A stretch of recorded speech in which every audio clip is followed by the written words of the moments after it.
بسم اللہ الرحمن الرحیم۔ شروع کرتی ہوں اللہ کے پاک بابرکت نام سے جو نہایت رحمان اور بہت مہربان ہے۔ پیارے دوستو، آج ہم آپ کو رسول پاک صلی اللہ علیہ وآلہ وسلم کے طائف کے سفر کا قصہ بیان کریں گے۔ نبوت مل جانے کے بعد 9 برس تک نبی اکرم صلی اللہ علیہ وآلہ وسلم مکہ مکرمہ میں تبلیغ فرماتے رہے اور قوم کی ہدایت اور اصلاح کی کوشش فرماتے رہے، لیکن تھوڑی سی جماعت کے سوا جو مسلمان ہو گئی تھی اور تھوڑے سے ایسے لوگوں کے علاوہ باوجود مسلمان نہ ہونے کے آپ کی مدد کرتے تھے۔ اکثر کفار مکہ آپ کو اور آپ کے صحابہ کو ہر طرح کی تکلیفیں پہنچاتے تھے، مذاق اڑاتے تھے اور جو ہو سکتا تھا اس سے درگزر نہ کرتے تھے۔ حضور اکرم صلی اللہ علیہ وآلہ وسلم کے چچا ابو طالب بھی انہیں نیک لوگوں میں سے تھے جو باوجود مسلمان نہ ہونے کے حضور کی ہر قسم کی مدد فرماتے تھے۔ 10ویں سال جب ابو طالب کا بھی انتقال ہو گیا، کافروں کو اور بھی ہر طرح کھلم کھلا اسلام سے روکنے اور مسلمانوں کو تکلیف پہنچانے کا موقع مل گیا۔ حضور اقدس صلی اللہ علیہ وآلہ وسلم اس خیال سے طائف تشریف لے گئے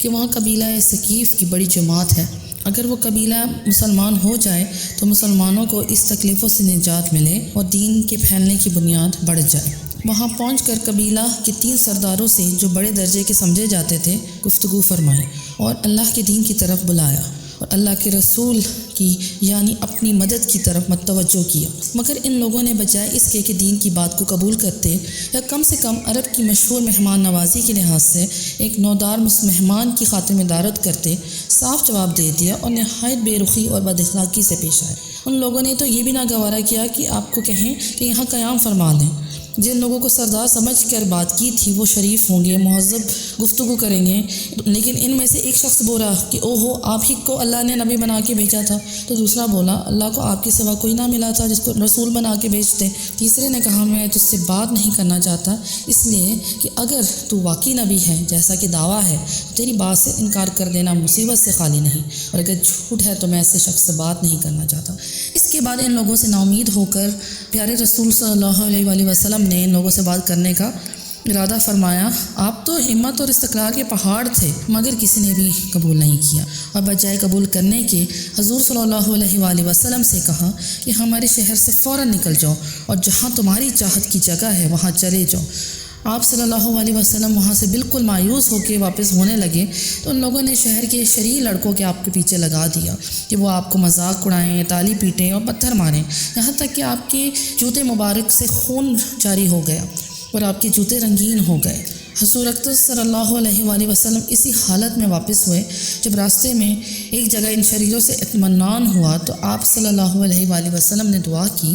اے اللہ، تجھے سے شکایت کرتا ہوں میں اپنی کمزوری اور بے بسی کی اور لوگوں میں ذلت و رسوائی کی۔ اے ارحم الراحمین، تو ہی ضعفاء کا رب ہے اور تو ہی میرا پروردگار ہے۔ تو مجھے کسی کے حوالے کرتا ہے، کسی اجنبی بیگانے کے جو مجھے دیکھ کر تجھ روح ہوتا ہے اور منہ چڑھاتا ہے، یا کسی دشمن کے جس کو تو نے مجھ پر قابو دے دیا۔ اے اللہ، اگر تو مجھ سے ناراض نہیں ہے تو مجھے کسی کی بھی پرواہ نہیں ہے، تیری حفاظت مجھے کافی ہے۔ میں تیرے چہرے کے اس نور کے طفیل جس سے تمام اندھیریاں روشن ہو گئی